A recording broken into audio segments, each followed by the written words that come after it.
When they talk about the motives here, Trump will often cite nuclear weapons as the motive, saying he didn't want Iran to get nuclear weapons. Is that what's going on here in your point of view? The 2025 National Threat Assessment that was produced by the ODNI in March, so less than a year old, specifically says that Iran was unlikely to pursue the development of nuclear enrichment or nuclear weapons. That was the assessment of the ODNI. And that instead, their primary concern was that Iran was going to focus resources into the research of biological and chemical weapons. So the fact that in March of 2025, the ODNI, the assessment of all intelligence agencies, said Iran is not working on a nuclear weapon. And then, after the strike in June of the same year, where we dropped bunker busters in Fordo, further obliterating their nuclear enrichment capability and obliterating their program, we have two documents that say they're not developing it. We have another series of attacks that says it's obliterated, and yet we're still saying that we need to attack Iran because of WMD. We've heard that story before. We've heard that WMD is that the concern of WMD is a just cause for war, and that was when we invaded Iraq in 1992. So what do you think the real motivation therefore is? It's very similar to what Annie is saying, that we have a current administration that is president down. It's fascinating if you read the official documentation, because when you read the Department of War's national security strategy, what you hear more than any other word is Donald Trump. Our president, Donald Trump, is leading America through our president, Donald Trump, the great Donald Trump. It's incredible. When you hear the speeches that come out of Marco Rubio's mouth or Pete Hegseth's mouth, what do you hear more than any other term? You hear the name of the president. Usually you hear we or the government or this administration. It's not around a personality.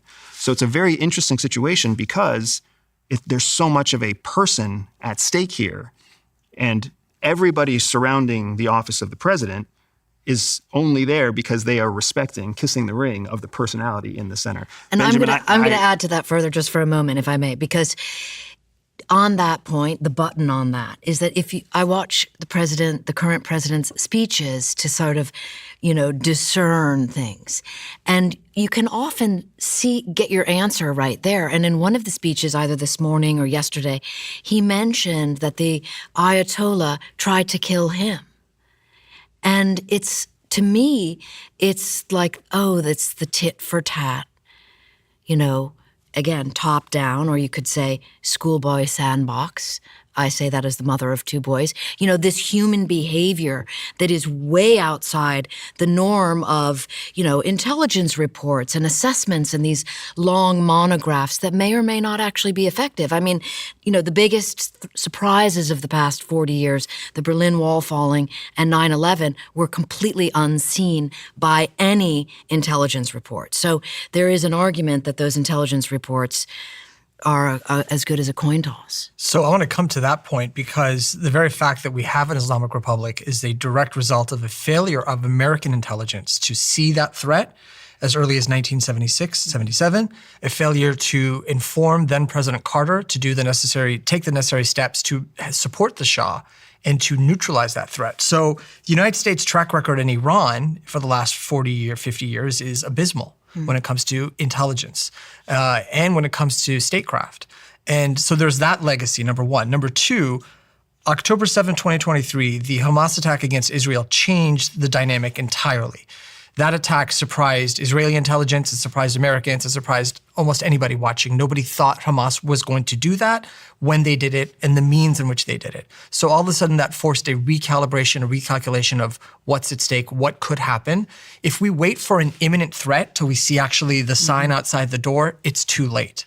So from the president's perspective, to answer your original question, why now, why do this? I believe the October 7th attacks, and it's not at the behest of Israel necessarily, it's the idea that Iran, we know, finances Hamas, subsidizes Hamas, trains Hamas, equips Hamas, provides logistical support on many levels so that Hamas can be what it was, and Hezbollah also. So you have these destabilizing non-state groups in the Middle East wreaking havoc, destabilizing, causing chaos.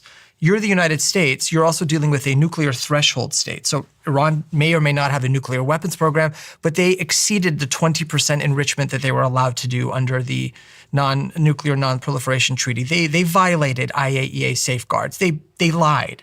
So you take all of this together. This is a regime that can't be trusted, that chants death to America, which is more than Saddam Hussein ever did. and is funding groups that that up until 9/11, Iran was behind more acts of terror that cost American lives than any other state or non-state group in the world. 9/11 changed that, but up until that, the Marine barracks bombing in the 1980s, terrorist attacks throughout Europe, South US America, Embassy. U.S. Embassy, absolutely, the USS Cole, right? So we've been at war from the president's perspective with Iran since they took our hostages, for which they've never atoned for. They've never been held to account for. So if you take that calculus, and then now we're in a post-October 7th world with a nuclear threshold state, what happened that changed was last year's 12-day war in June created an opportunity. It weakened Iran enough and its proxies, Hezbollah, Hamas, weakened. If there's an opportunity to finally address this 47-year-old conflict, this was the window to do it. That is why I believe, rightly or wrongly, the president took the action when he did. That doesn't make it the best window. And that's what we're being told, is that it was the last best window. I don't think it was the last best window, but it was a window, or at least agree. From their perspective, it was a window. You've got everyone weakened. You've got the regime less popular than it's ever been. I mean, we saw the protests in January that led to the bloodbath. That upwards of 30,000 people killed on January 8th and 9th. This was, this regime is at its lowest point, both in terms of domestic credibility and soft power and ability to use proxies to carry out its will. Why not strike it now would be the logic. I mean, I can give lots of reasons why you wouldn't strike it. It's violating international law. It sets a dangerous precedent. It creates instability. There are Americans dead, Emiratis dead, Saudis dead. For what? For something that was already on the precipice of dying itself. It's been dying for 40 years. So why not let it run its course? Because what more damage is it going to do? What more October 7th can we see? Arguably less than anything that's already been done. So it's like taking action it's like putting down the dead dog after it's done all of its damage. I don't think that you could say to the families of the 30,000 some people who were murdered by the regime just earlier, in January, that it's a dead dog. I think they would disagree. It's their country, it's their people, it's their decision. It's their right to self-determination. I'm not saying it's correct what was done. I'm just simply saying the facts of that, which I agree with, unilaterally, that the weakened situation was perceived by this administration as the moment to strike. Agreed. And what is done is done. Agreed. And so I think what's more interesting to me is, observing how America is dealing with this. I mean, we are in our own crisis, America, our own serious crisis. And there are crises around the world, particularly in this area. And without having a crystal ball, none of us know. And I think that what will happen in the next 2 weeks will be profoundly telling. Interestingly, people will say, this was a good move or this was a bad move, which in and of itself is a bizarre theater because your point is correct. You've got, America taking action in a place that's not its That's backyard. a sovereign country. Yes. And to your point, you've got, decades of a menace that is now off the table.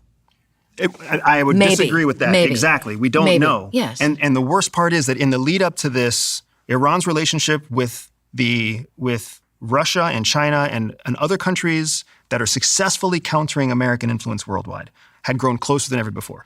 And I think they're fair weather friends that just turn on them in a second. What are you concerned about, Andrew? So there's a number of things here. So first of all, with the removal of Maduro in Venezuela, which happened less than 60 days ago, and now the assassination of a leader. The decapitation of the regime. Which was the same thing you did here when you rendered Maduro, right? It's a decapitation of a regime. That's different. I would say if you're going to, extract someone, you haven't killed them. So that's not decapitation. That's basically extraction. swapping out the CEO. This is completely reforming the company. Or at least I agree with that. that because they were different countries. They operated in different ways. But when you attack the leadership, when you attack the head of state, that is protected under international law. Because when you do that, you open the gates for everyone. Of course. What is at the heart of your concern? Because it sounds like you're saying that this wasn't the right time to do this.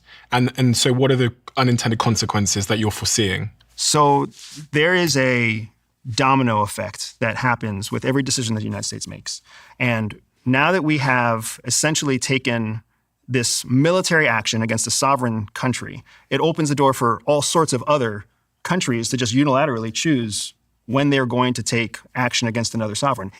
We have created more opportunity for more rogue nations, which is a greater abandonment of an international community, which destabilizes our global trade, our economics, our sense of personal security.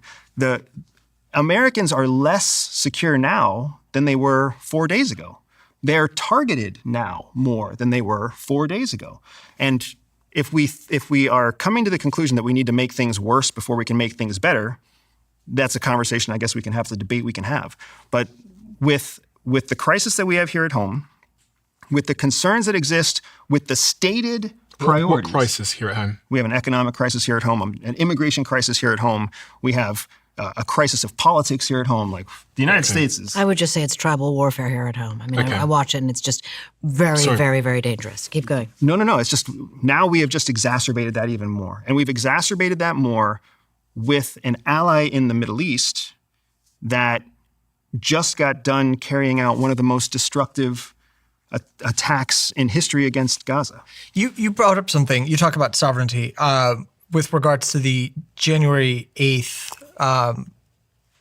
the violence committed against the protesters. You said that basically it's their own people's self-determination. How does the international community deal with acts of state violence against its own people? So we have a word for that, and it's called intrastate conflicts. Okay. Conflict inside of a state, a civil war. Right. Mm-hmm. The international community has no responsibility for stepping into a civil war. So this is a great point. This is the debate that the four Allied powers had at the end of World War II when they were convening the Nuremberg trials. You had this idea that we don't have laws to account for how a country or state treats people within its own sovereign borders. The idea is that Germany could do what Germany did within Germany proper. Forget about occupied Germany. Within its own borders, it could mistreat anybody because that was German law.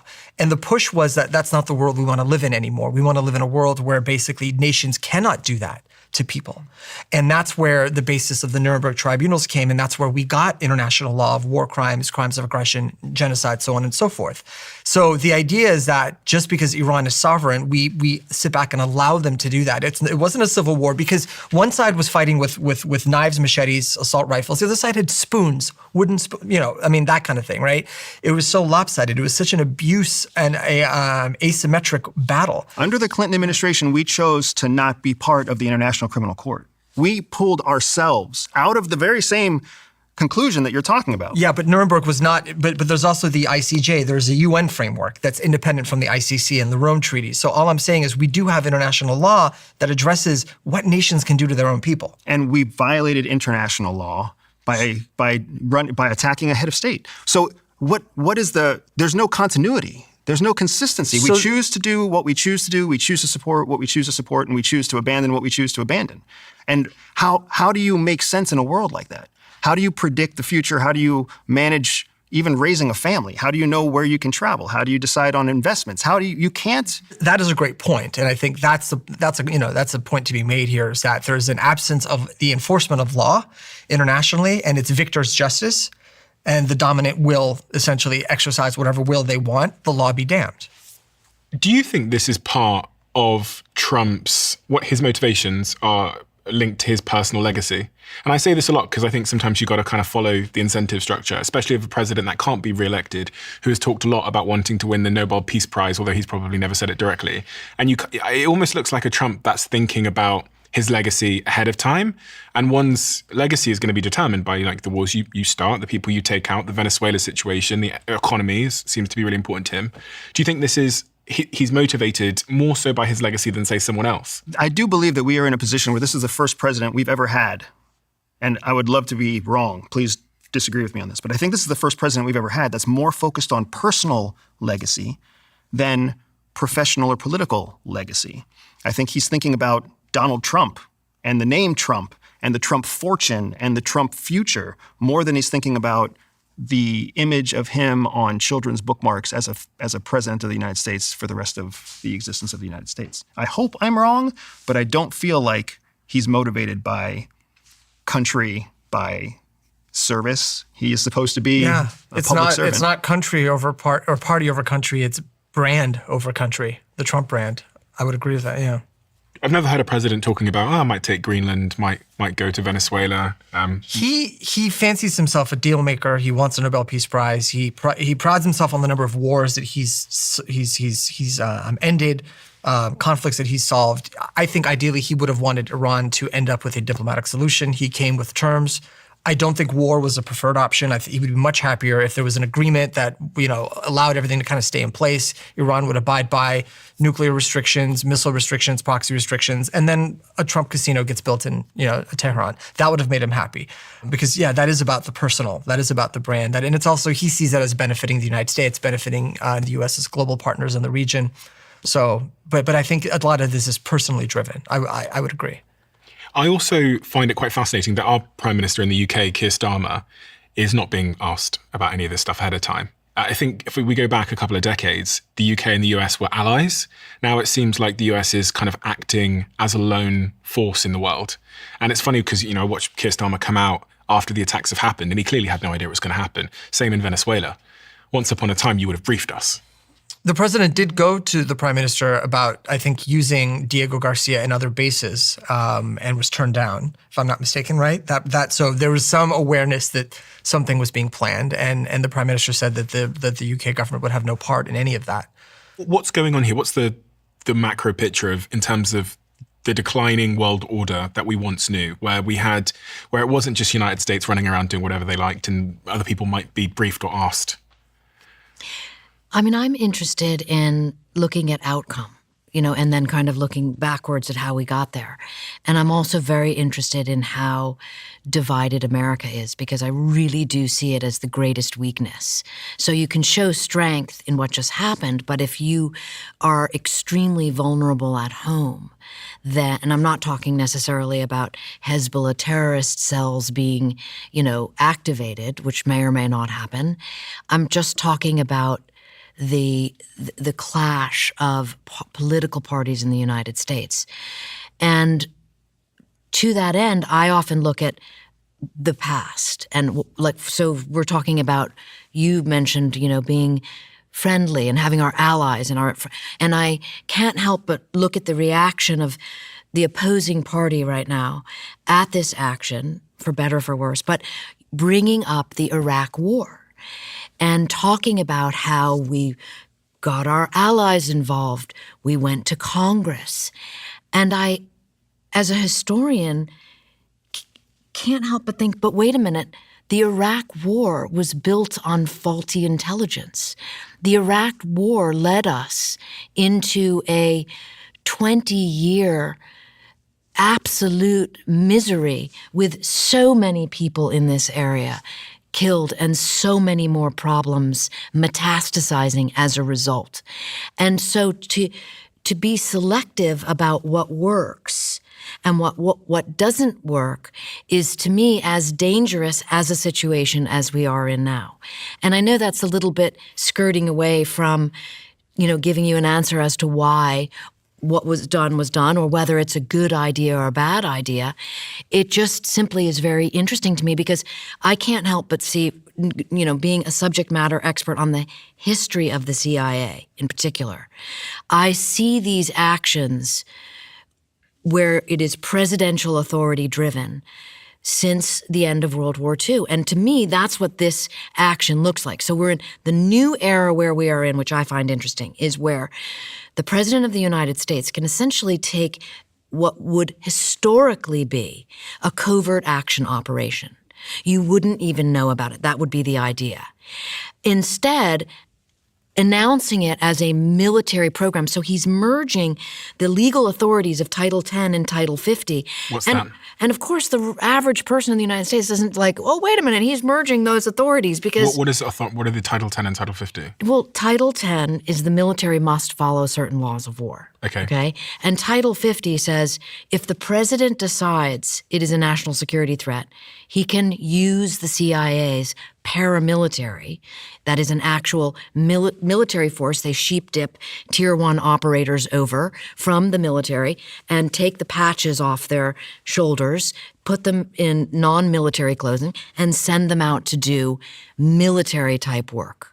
So he's using the military how he wants to use them? Yes. He has that right as the commander-in-chief, as the chief executive of the United States, the DOD, or now the DOW, and CIA fall under the executive branch. They don't fall under the legislative branch. They don't fall under the judicial branch. So the president has, and always has, had the ability to take these types of actions and write executive orders.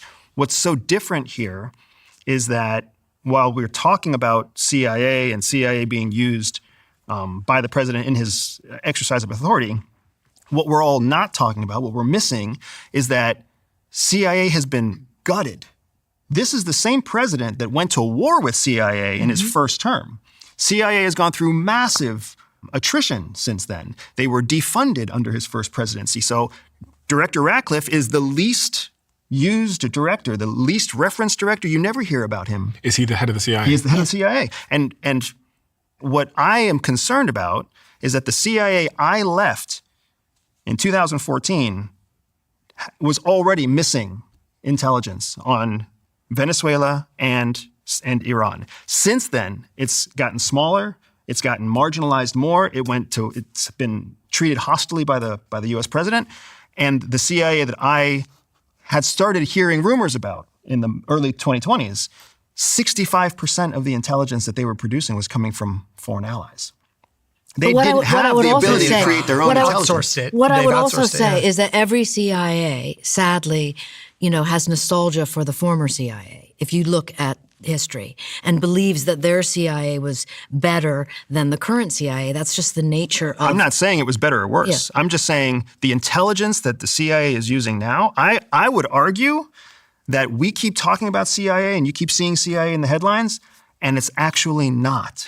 But hang on. Exactly. But hang on. The ODNI didn't, or at least according to, shall we say, the New York Times, which must have come from the White House, CIA provided the intelligence for the decapitation. So there you go. That's fake. I don't think that's real. You I don't think that think is a it was shield. CIA. Here's the thing. All right. CIA and is how do you think, based on what? CIA is the Central Intelligence Agency, which is by design. It means that every other intelligence that comes from every other agency inside the DOD, inside the national security infrastructure, has to come through CIA. Only CIA produces the final product for the president. So therefore, everything is CIA.